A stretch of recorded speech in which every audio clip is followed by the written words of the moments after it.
மக்களே, இன்று நாம் திருக்குறள் 494 குறளை பார்க்கிறோம். இது திருக்குறளின் பொருட்பால் பகுதியில் உள்ள அரசியல் என்னும் இயலில் இடம்பெற்றுள்ள இடனறிதல் அதிகாரத்தின் 4 குறள்.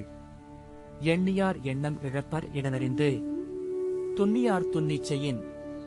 இந்த குறள் சொல்ல வருவது என்னவென்றால், மனுஷன் பதட்டமாகவும் சிக்கலாகவும் இருக்கும்போது தன்னை பற்றிய மாற்றங்களை புரிந்து கொண்டு நல்ல முடிவை எடுக்க வேண்டும்.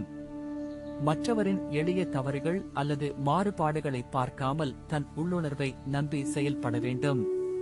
அதுதான் உண்மையான கருத்து. ஏன் இந்த குறள் முக்கியமானது என்றால், இன்றைய வேகமான உலகில் எப்போதும் பல தகவல்கள் மழலாக வரும்.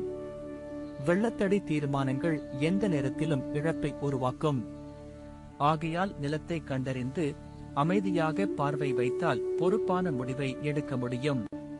உதாரணமாக, ஒரு நிறுவன மேலாளர் புதிய திட்டத்தை தொடங்கும் முன் சந்தை நிலை, போட்டி, உட்பொருள் ஆகியவற்றை ஆய்வு செய்து பின்னர் செயல்படுகிறார். இது எண்ணியாரின் எண்ணம் இழப்பர் இடனறிதலின் பிராக்டிகலி எடுத்துக்காட்டு. மற்றொரு உதாரணம், ஒரு மாணவர் தேர்வு தயாரிப்பில் பல விஷயங்களை ஒரே சமயத்தில் படிக்க முயன்றால் சோர்வு மற்றும் குறைவு விளைவு வரும். அவர் விஷயத்தை முன்னுரிமை வைத்து ஒவ்வொரு பகுதியை முறையாக கற்றால் சிறந்த முடிவை பெறுவார். இன்றைய வாழ்க்கையில் இந்த குறளை நாம் பின்பற்றினால் நம்பிக்கையுடன் நிலைமையை புரிந்து உடனடியான பதட்டத்தை விட்டு தீர்மானம் எடுப்போம். மனசின் சாந்தி மற்றும் தெளிவு கிடைக்கும். அதனால் தொலைவாக இருக்கும் இலக்குகளை எட்ட முடியும்.